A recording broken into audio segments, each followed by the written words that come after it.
Hello les amis, j'espère que vous avez la forme. Samsung Galaxy A52. Rappelez-vous, j'avais évoqué avec vous il y a plusieurs semaines des rumeurs concernant les deux modèles A52 et A72. J'avais établi un petit récap sur ce qu'on savait déjà, des rumeurs concernant l'écran, les performances, la partie photo, l'autonomie, etc. Eh bien, vous savez quoi? Par le biais d'une vidéo qui a été diffusée via YouTube, on sait quasiment tout, enfin presque tout, de ce modèle. En effet, un youtubeur dénommé Moboa Esthétique, bon personnellement je ne connais pas, nous a tout simplement, vous savez quoi, déballé le smartphone avant même sa sortie officielle. Et en fait, ça vient un peu du coup corroborer tout ce qu'on avait évoqué concernant les rumeurs de ce modèle. Avant de vous développer les différents points, il faut savoir que les modèles phares A52 et A72 seront présentés officiellement ce 17 mars prochain. Donc, si vous ne l'avez pas encore fait, je vous invite bien évidemment à vous abonner. Pensez également à activer la petite cloche, comme ça vous serez au courant dès que mes vidéos tests sortiront. Allez, quels sont les points importants à retenir sur ce modèle? Le premier point, les arguments phares mis en avant par Samsung. Alors ici, écran Infinity au display, quadruple capteur photo incluant un capteur principal de 64 mégapixels avec stabilisation optique et pour finir la certification IP67, donc protection contre l'immersion dans l'eau à 1 mètre et protection contre la poussière. Donc des arguments qu'on connaissait bien évidemment déjà. Second point très intéressant, alors le design arrière. Bon ici, point d'originalité. Le visuel arrière est identique, c'est vrai, à ce qui avait été évoqué durant les rumeurs. Après, personnellement, je trouve plutôt pas mal. La finition mat, je trouve qu'elle est très réussie. Ça fait un petit rappel au Note 20. Il y a quelques ressemblances au niveau de la finition mat, c'est plutôt pas mal.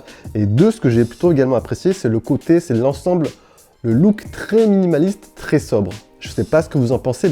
Tiens, dites-moi ce que vous en pensez, vous, du look de ce A52. C'est vrai que ça tranche pas mal par rapport au A51 de l'an dernier.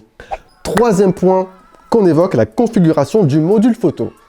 Apparemment, le youtubeur nous évoque ici une configuration avec 64, 8, 5, 2. Or, lors des rumeurs, on évoquait une configuration avec un capteur principal de 64 mégapixels. Donc là, ça c'est bon.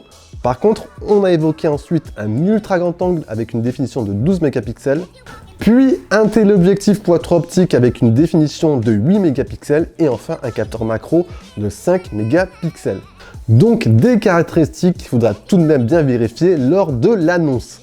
Quatrième point au niveau des spécificités techniques. Alors sur ce point-là, c'est bel et bien ce qui avait été prédit lors des rumeurs.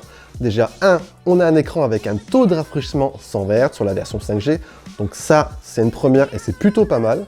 Ensuite, on a l'intégration du processeur Snapdragon 750G pour cette version 5G. Apparemment, dans la vidéo, cette config procure une expérience plutôt satisfaisante sur la partie jeux vidéo. Bien évidemment, à tester plus tard. Et comme je l'avais évoqué, théoriquement, pour la version 4G, on aurait le droit au Snapdragon 720. Bien évidemment, ce seront des smartphones qui tourneront sur l'interface maison avec la dernière version de One UI, version 3.1. Donc sur ça, on est plutôt bon. Cinquième point, des détails techniques pertinents. Alors, sur cela, la vidéo évoque l'amélioration du déverrouillage via lecteur d'empreintes, donc plus de réactivité. Il est vrai que sur ce point-là, il faut le dire, les A50 et A51 n'étaient pas les smartphones les plus rapides en termes de réactivité. Ensuite, l'intégration d'un double haut-parleur pour l'immersion stéréo. Donc ça, personnellement, je trouve que c'est une petite valeur ajoutée qui est plutôt sympa. On notera également l'extension du stockage via microSD, toujours un petit plus. Et pour finir, sur la partie autonomie, on aura une batterie de 4500 mAh. Au final, un modèle qui a l'air très intéressant. Un modèle, bien évidemment, que j'ai hâte de tester. On n'en sait pas plus concernant le prix, malheureusement. On avait évoqué ensemble un tarif autour des 450 € pour cette version 5G. Bien évidemment, je vous invite à patienter, il faudra s'armer de patience. Et voilà les amis, c'était la news du jour sur ce A52 5G qui va bientôt débarquer. Si vous avez apprécié, je vous invite à envoyer un gros pouce bleu. C'était bien évidemment Jojo. On se dit à la prochaine. Allez, ciao ciao!